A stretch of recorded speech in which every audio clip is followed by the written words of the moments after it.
El sol del 15 de julio de 2024 caía a plomo sobre el paisaje reseco y escarpado del desierto de La Rumorosa, una zona inhóspita que se extiende al este de Tijuana, Baja California. Las montañas, de aspecto desolado y cubiertas de rocas y cactus, parecían observar en silencio los sueños y las tragedias de quienes intentaban cruzar. Para Diego Ramos, un joven hondureño de 28 años, y su prima Sofía Mendoza, de 24, este era el último y más peligroso tramo de un viaje que había durado meses, un periplo desesperado desde su natal Honduras en busca de una vida mejor en Estados Unidos. Diego, con su complexión delgada pero fibrosa, y una mirada que había visto demasiado sufrimiento, llevaba la esperanza de su familia a cuestas. Había dejado atrás a sus padres y a su hermana menor, prometiéndoles que les enviaría dinero una vez que del otro lado. Sofía, con una determinación férrea a pesar de su figura menuda, soñaba con reunirse con su hermano mayor, quien ya vivía en Los Ángeles. Compartían un lazo familiar profundo y la misma desesperación por escapar de la violencia y la pobreza de su tierra. Habían ahorrado cada centavo, endeudándose con sus familias, para pagar a un coyote conocido como el Fantasma, un hombre de reputación dudosa pero con fama de conocer el camino. La última vez que se les vio fue la noche del 14 de julio, en un punto de encuentro clandestino en las afueras de Tijuana. Allí, el Fantasma los había reunido con un grupo de otros 10 migrantes. Les prometió un cruce rápido y seguro a través del desierto, evadiendo la vigilancia de la patrulla fronteriza. Les proporcionó botellas de agua insuficientes, algunas barras energéticas y les advirtió sobre el silencio absoluto y la obediencia. A las 2 de la madrugada del 15 de julio, bajo la luz tenue de la luna, el grupo se adentró en la oscuridad del desierto, siguiendo a El Fantasma a través de senderos apenas visibles. El contacto se perdió el 15 de julio al mediodía. Uno de los migrantes del grupo, un joven llamado Luis Vargas, que había sido rescatado por la patrulla fronteriza de Estados Unidos después de separarse del grupo debido a la deshidratación severa, fue quien dio la alerta inicial. Después de recibir atención médica, Luis relató que el grupo había estado caminando durante horas bajo un sol abrasador. La provisión de agua se agotó rápidamente. El Fantasma se había impacientado con la lentitud de Sofía, quien, a pesar de su determinación, comenzaba a mostrar signos de fatiga extrema y deshidratación. Luis recordó haber visto a Diego intentando ayudar a su prima, insistiendo en que no la dejaría. El Fantasma les había dicho que lo siguieran o se quedarían atrás. Fue entonces cuando Luis, en un estado de confusión y agotamiento, se separó del grupo en medio de una pequeña duna. No volvió a ver a Diego ni a Sofía. La patrulla fronteriza de Estados Unidos alertó a las autoridades mexicanas y a los grupos de búsqueda de migrantes al otro lado de la frontera. La desaparición de Diego y Sofía, aunque trágicamente común, se convirtió en una preocupación inmediata debido al testimonio de Luis y la reputación de El Fantasma. La búsqueda comenzó de inmediato en ambos lados de la frontera, concentrándose en la vasta y peligrosa región del desierto de La Rumorosa. Helicópteros, drones con cámaras térmicas, vehículos todoterreno y equipos de búsqueda a pie, tanto de autoridades como de organizaciones civiles como Ángeles del Desierto y grupos beta del Instituto Nacional de Migración, INM, peinaron el terreno. El desierto de La Rumorosa es conocido por sus temperaturas extremas, más de 45 grados durante el día, con caídas drásticas por la noche, su terreno rocoso y las traicioneras cañadas y barrancos. La agente Laura Castillo, una veterana del Grupo Beta de Tijuana con años de experiencia en rescate de migrantes, tomó el liderazgo de la búsqueda por el lado mexicano. Conocía bien la brutalidad de ese desierto y la desesperación de las familias.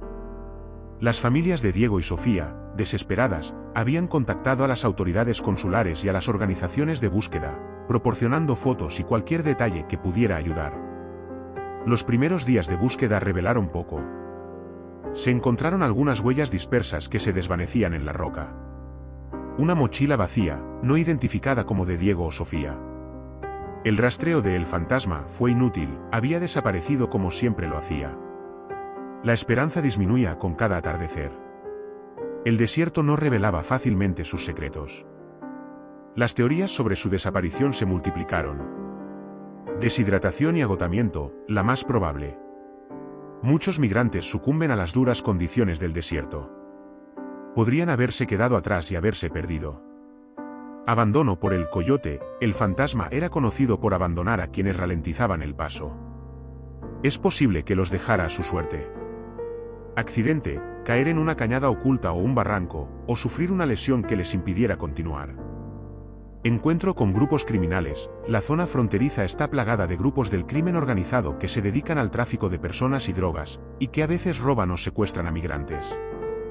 La búsqueda oficial se redujo después de varias semanas, pero las organizaciones civiles continuaron, incansablemente. El caso de Diego Ramos y Sofía Mendoza se unió a la larga lista de desaparecidos del desierto, un sombrío recordatorio de los peligros de la migración irregular. Sus familias, en Honduras, vivían en la agonía de la incertidumbre. 3 años después, el 10 de abril de 2027, la región de La Rumorosa experimentó una serie de lluvias inusualmente intensas, provocando crecidas repentinas y cambios significativos en el paisaje desértico. Las escorrentías masivas excavaron nuevos canales y revelaron áreas que antes estaban ocultas. Un grupo de arqueólogos amateurs que exploraba una zona remota conocida por sus formaciones rocosas únicas, a unos 50 kilómetros al este de Tijuana y lejos de las rutas de cruce habituales, hizo un descubrimiento macabro. Mientras buscaban antiguas herramientas indígenas en una cañada recién formada por la erosión, se toparon con algo inusual entre las rocas y la arena arrastrada, los restos de una mochila de senderismo muy deteriorada y, a pocos metros, los restos esqueléticos de 2 personas. El hallazgo fue reportado de inmediato a las autoridades mexicanas. La agente Laura Castillo, que seguía trabajando en casos de desaparecidos, fue notificada. La ubicación era desconcertante, era una zona que no solía ser parte de las rutas de los coyotes. El equipo forense llegó al lugar. Los restos de la mochila contenían algunos objetos personales corroídos por el tiempo y la exposición, un pequeño rosario de madera, una foto borrosa de una familia sonriendo, y un trozo de tela con un bordado peculiar. Se encontró también una botella de agua vacía, con una marca de fábrica específica. Los cuerpos, aunque reducidos a esqueletos, mostraban signos de deshidratación severa como causa de muerte. Estaban uno al lado del otro, uno de ellos con el brazo extendido como si hubiera intentado alcanzar al otro en sus últimos momentos. Las pruebas de ADN fueron realizadas de inmediato, utilizando muestras de las familias de Diego y Sofía que se habían guardado en los registros de desaparecidos. Los resultados confirmaron las identidades, Diego Ramos y Sofía Mendoza. La investigación se centró en reconstruir los últimos días de Diego y Sofía, y cómo habían terminado tan lejos de las rutas conocidas y en un lugar tan inaccesible. La clave del misterio surgió de la botella de agua vacía y la foto borrosa. La botella de agua tenía una marca de una tienda de conveniencia específica en Tecate, una ciudad al este de Tijuana, no de Tijuana misma. Esto era extraño, ya que habían partido de Tijuana. La foto familiar, aunque borrosa, fue reconocida por la familia de Diego, era una foto de él con sus padres y su hermana, tomada antes de su partida. La agente Castillo se puso en contacto con Luis Vargas, el migrante rescatado que había dado la alerta inicial. Luis había dado su testimonio sobre la desesperación del grupo y el coyote, el fantasma. Luis también recordó que, después de que Sofía se cansara y Diego se negara a dejarla, el fantasma se había separado del grupo, pero no para abandonarlos.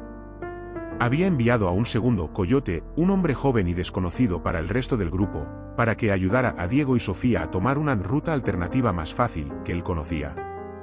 Luis, en su estado de semiconsciencia, no le había dado importancia en ese momento, pero ahora ese detalle era crucial.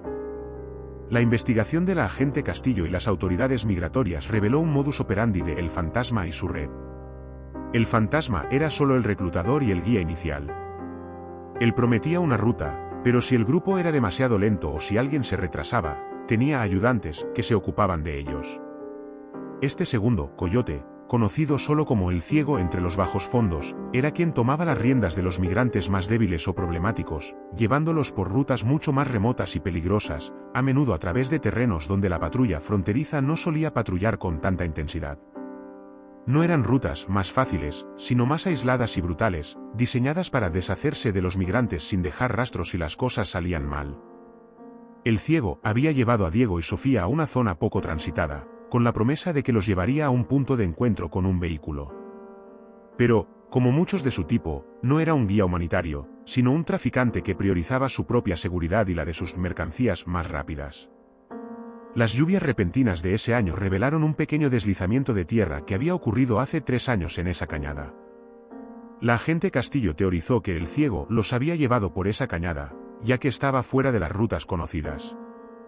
Sin embargo, en medio del desierto, Diego y Sofía se encontraron con una trampa natural, un cañón estrecho que se convirtió en una trampa mortal. En sus últimos momentos, probablemente agotados y deshidratados, Diego y Sofía se refugiaron en esa cañada, esperando ayuda que nunca llegó.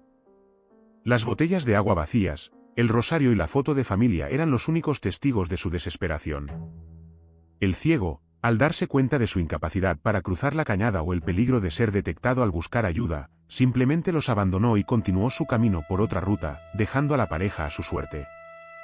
La historia de Diego y Sofía Ramos fue un recordatorio cruel de las realidades de la migración irregular, la explotación de los coyotes, la indiferencia de algunos, y la brutalidad implacable del desierto. Sus cuerpos fueron repatriados a Honduras, donde sus familias finalmente pudieron llorarlos y darles un entierro. Aunque el ciego nunca fue formalmente identificado o capturado, se rumoreaba que había muerto en otro intento de cruce. La resolución del caso de Diego y Sofía trajo un cierre, doloroso pero necesario, a sus seres queridos. Se convirtieron en un símbolo de los miles de migrantes que desaparecen en su búsqueda de un futuro, sus historias a menudo silenciadas por el vasto y cruel paisaje de la frontera. Su memoria perduró en los esfuerzos de organizaciones como Ángeles del Desierto y Grupos Beta, que continúan su incansable búsqueda de los perdidos, dando voz a aquellos que el desierto se llevó. Si esta desgarradora historia te ha conmovido y te ha hecho reflexionar sobre la dura realidad de la migración, por favor, dale un like y compártela para que más personas conozcan el sacrificio y la lucha de Diego y Sofía. ¿Qué otro relato de valentía y desafío en la frontera te gustaría que exploráramos en un futuro video? Déjame tus sugerencias en los comentarios aquí abajo. Y para no perderte ninguna de nuestras próximas inmersiones en lo desconocido, suscríbete a nuestro canal y activa la campanita de notificaciones. Tu apoyo es crucial para que sigamos trayéndote estas impactantes narrativas. ¡Hasta la próxima!